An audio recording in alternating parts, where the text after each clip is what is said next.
Bienvenue dans cette nouvelle vidéo. Aujourd'hui, on va voir dans cette vidéo pourquoi le pendule nous répond parfois pas. Parce que vous êtes nombreux à me poser la question pourquoi mon pendule ne me répond pas à chaque fois aux questions que je me pose. Puisque il y a des questions auxquelles le pendule répond et il y a des questions auxquelles le pendule ne répond pas. Alors déjà, il faut choisir son pendule avec lequel on va travailler et ce qu'on fait en fonction de l'activité. D'accord? C'est-à-dire que pour les médiums spirites qui se concentreront sur le contact défunt ou la voyance uniquement, ils prendront un pendule simple, d'accord? Pour les personnes qui aiment les pierres, ben, ils prendront un pendule en pierre. Et comme ce sont des médiums spirites, ils prendront par exemple du cristal de roche pour faciliter en fait la clairvoyance, puisque un pendule en cristal de roche, ça facilite forcément la clairvoyance, puisque le cristal de roche étant une pierre qui réveille les capacités psychiques. Voilà, et puis c'est aussi un récepteur et un émetteur d'énergie. Bon, les personnes qui font du dégagement et des travaux occultes comme moi, du style les dégagements, les désenvoûtements, les dégagements de personnes, de lieux, ou également les passages d'âme, voilà, eh bien, ils utiliseront un pendule de pierre de protection, comme par exemple l'œil de tigre, ou encore l'obsidienne œil céleste, ou encore la galabro, qui est une pierre très peu connue, qui peut protéger également de la magie noire et de tout ce qui est travaux occultes. Voilà, ou encore l'œil de chat, mais les médiums qui ont des capacités de dégagement, de dépollution de personnes, qui ont été formés à des techniques énergétiques de protection, vont utiliser forcément un pendule de protection, puisque ce pendule peut également servir à dégager des lieux, des personnes, à mesurer les taux vibratoires des personnes, à mesurer les taux vibratoires des lieux, à mesurer les taux vibratoires d'un aliment, voilà, d'une boisson, etc. Le pendule n'est pas uniquement là pour répondre aux questions qu'on se pose, il peut avoir plein d'usages en fait complètement différents. Donc, déjà, avant d'utiliser un pendule, on choisit correctement. Là, moi, j'ai pris en l'occurrence un pendule de quartz rose, mais j'en ai plein d'autres, je le montre. J'en ai plein d'autres, hein. J'ai pris celui-là, c'est juste pour vous expliquer. Donc, un pendule, avant de l'utiliser, déjà on le nettoie, parce qu'on ne sait pas qui l'a touché, par qui il a été tripoté, qui est passé à côté, les charges qu'il a emmagasinées avant vous, le propriétaire également qui a pu l'avoir en main avant vous si c'est un pendule qu'on vous a offert.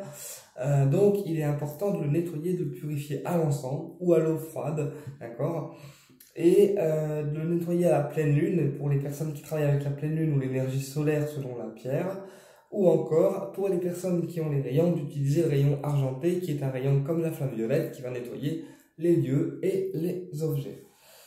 Donc voilà, donc quand le pendule il répond pas aux questions qu'on se pose, parce que parfois le pendule nous donne des réponses par oui ou par non uniquement, et parfois il y a des questions auxquelles il ne répond pas. Pourquoi? Parce que les questions auxquelles le pendule ne répond pas, c'est que soit on a la réponse qui est à l'intérieur de nous, en sachant que les réponses, pour moi, ils sont tous à l'intérieur de nous, il suffit juste de les réveiller et de les entendre, voilà. Ou alors, si le pendule ne répond pas, c'est aussi parce qu'on a posé la question plusieurs fois et qu'on a buté sur la question à plusieurs reprises, auquel cas le pendule, à un moment donné, il n'aura peut-être pas forcément envie de répondre puisque c'est une réponse qu'il vous a déjà donnée et vous reposez en fait la question. D'accord? C'est comme un médium qui annonce des prédictions. Si la personne le reconsulte pour la même question et les mêmes choses, forcément la réponse restera la même. D'accord? Le pendule c'est pareil, il ne donnera pas forcément toujours la réponse, parce que si ça a déjà été demandé une fois au pendule, le pendule vous répondra une fois, mais il ne perdra pas de temps à vous répondre sans cesse la même réponse, puisque le pendule est dirigé donc par le magnétisme personnel que nous on possède dans les mains, d'accord, mais également par les guides. Donc, quand on fait le pendule, on se relie aussi également à nos guides, donc aux anges, aux archanges, à tous les guides qui nous accompagnent, d'accord. Et les guides, à un moment donné, ils ont autre chose à faire que de vous répondre tout le temps à la même question. Voilà pourquoi le pendule ne vous répond pas toujours. Également aussi, si le pendule ne vous répond pas ou si on sent que le pendule n'est pas forcément en pleine forme parce qu'il répond pas bien ou parce que on sent qu'il n'a pas envie de travailler, il faut toujours demander l'autorisation au pendule pour savoir s'il est prêt à travailler avec nous ou non. Donc on le prend en main, d'accord, et on demande l'autorisation au pendule de savoir s'il est d'accord pour travailler avec nous aujourd'hui ou pas. Donc s'il vous répond oui, on travaille avec lui et on pose des questions qu'on a à lui demander. Naturellement, on lâche le mental parce que le mental peut aussi interférer dans l'utilisation du pendule, d'accord. Et une fois qu'on a lâché le mental, on allume une petite bougie, on se met au calme, tranquille, et on pose des questions au pendule, d'accord. Voilà, et le pendule va répondre. Par contre, si le pendule vous dit qu'il n'a pas envie de travailler avec vous, donc si on demande, pendule, as-tu envie de travailler aujourd'hui et qu'il vous répond non, d'accord, soit on le remet dans la boîte,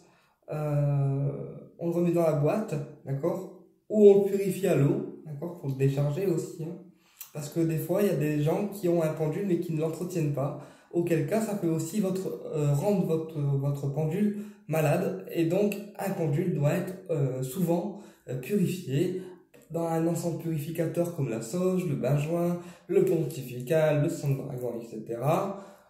Pour dire qu'il a un entretien qui est régulier, donc du genre une fois par semaine si c'est un pendule dont on se sert beaucoup, et une fois par mois si c'est un pendule que vraiment on utilise occasionnellement.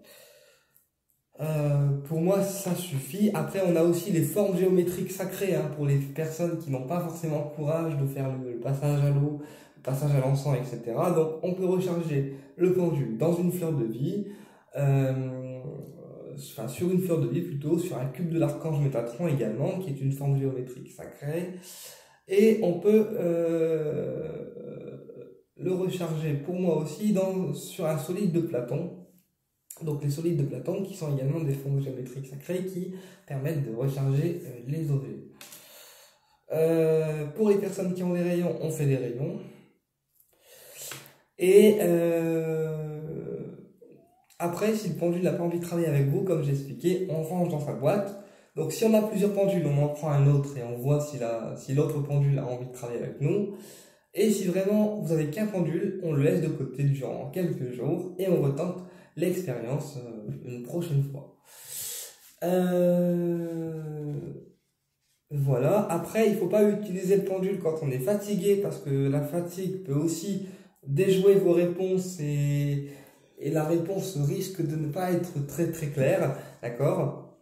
Donc ça aussi, il faut éviter d'utiliser le pendule quand on a mal à la tête, quand on est fatigué, etc. C'est comme les cartes d'ailleurs, c'est pareil, c'est le même fonctionnement. Pareil, quand on utilise le pendule et qu'on a mal à la tête, d'accord, parce que des fois j'ai des gens qui utilisent le pendule et qui parfois, au bout de certaines questions, ont mal à la tête. Donc ça, c'est soit parce que vous êtes fatigué et que énergétiquement vous êtes en train de vous vider, parce que le pendule demande aussi une certaine énergie, hein, comme les contacts défunts, comme les cartes, etc. et tout ce qui est dans le domaine de l'énergétique. Donc quand on sent qu'on a mal à la tête, on stoppe le pendule, on arrête de faire le pendule, on remet le pendule à sa place et on se détend. Sinon, ça veut aussi dire que votre pendule a une entité qui est collée sur lui, parce que si on fait du dégagement avec le pendule et que on utilise le pendule un petit peu tous les jours pour des questions ou pour des dégagements de lieux ou de personnes ou des mesures d'auto-vibratoire, eh bien, si on utilise toujours le même pendule, forcément, il va avoir des entités qui sont collées. Donc, à ce moment-là, comment on fait? On utilise la flamme violette, comme j'ai déjà expliqué dans des vidéos précédentes, ou alors les rayons bleu argenté et indigo. Ce sont des rayons de dégagement qui peuvent bien marcher aussi. Donc on visualise le rayon aller sur le pendule et en fait ça va tout décristalliser. D'accord? Et bien sûr après on l'entretient donc à l'eau, à la lune ou selon comment vous avez l'habitude de faire avec votre pendule. Après, moi je suis pas là pour vous dire telle chose c'est bien, telle chose c'est pas bien. Non. Vous avez votre pendule, c'est à vous d'entretenir à votre façon. Il n'y a pas de mauvaise ou bonne façon d'entretenir. Le temps qu'on prend soin du pendule, le pendule restera avec nous. D'accord? Sauf si la charge énergétique est trop lourde pour lui à absorber, auquel cas il peut se casser. Mais si c'est un pendule qui est bien entretenu, il reste quand même avec nous assez longtemps. Alors, c'est pour ça que pour les personnes qui font des travaux occultes comme du dégagement ou du désenvoûtement, souvent je conseille d'avoir plusieurs pendules. Pourquoi? Alors, plusieurs pendules de protection, hein. D'accord, on est d'accord? Pourquoi? Parce qu'en fait, ça permet que quand on a un pendule et qu'on travaille durant un temps, et que le pendule est fatigué, déjà on le nettoie, et ça permet d'en avoir un autre sous le coude. Du coup, ça permet au pendule qu'on a utilisé durant un certain temps de pouvoir se reposer et de faire prendre le relais aux autres pendules que vous possédez chez vous. Donc voilà. Donc un pendule n'est pas un outil de voyance, hein, c'est pas un outil de voyance. Il peut être utilisé en voyance pour géolocaliser une personne perdue, d'accord, ou trouver une région ou autre, voilà, un objet perdu. Dans ces cas-là, on privilégiera plus des pendules en bois, d'accord, mais tout type de pendules peuvent en fait marcher sur le fait de retrouver un objet ou une personne perdue, mais personnellement, pour des recherches, on va dire géographiques, sur une carte, etc., ou avec le pendule, on va plus travailler avec un pendule en bois. Puisque comme j'expliquais, le bois a une action plus directe, et donc ça va... voilà, il y a moins de risque d'erreur en fait. C'est pareil, quand on est médium et qu'on a une personne en face de nous qui vient pour une voyance et qui a une question à se poser et qui nous demande de faire le pendule.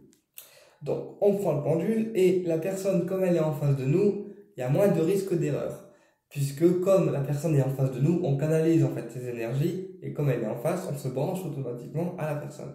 Donc, l'erreur du pendule est quasiment impossible. Par contre, si la personne est à distance de nous, donc chez elle, au téléphone, etc., et que sa question est mal formulée, d'accord, là également, il y a un risque d'erreur, puisque déjà la personne n'est pas en face de nous, et comme la question est mal formulée, eh bien, il y a un risque d'erreur. Et après, c'est aussi à vous de faire attention à votre énergie pour voir pour savoir si vous êtes assez fort pour faire le pendule ce jour-là ou pas. Voilà. Qu'est-ce que je voulais vous dire aussi? Ah oui, alors quand le pendule se casse après un certain nombre d'années, d'accord, ça veut dire que le pendule ne vous correspond plus, ou alors qu'il a fait sa mission avec vous, qu'il a accompli ce qu'il devait accomplir dans sa globalité, et que du coup il est temps de lui dire au revoir et de le réenterrer dans la terre, d'accord, pour le rendre à la nature, et de passer à un pendule qui est soit inférieur, soit supérieur. En sachant que les pendules qui cassent, en général, c'est qu'il faut passer à une pierre supérieure, ou alors à un pendule en tote, en métal, etc., supérieur, selon les choses que vous préférez en fait. Il y a des personnes qui aiment les pendules en bois, il y a des personnes qui aiment les pendules en métal, il y a des personnes qui aiment les pendules personnalisées, il y a des personnes qui aiment les pendules en cristaux. Personnellement, moi, c'est plus les pendules en cristaux, mais j'ai également des pendules en bois. Voilà. Bien écoutez, j'espère que cette vidéo vous a plu et je vous dis à très bientôt pour une prochaine vidéo et au plaisir de vous retrouver.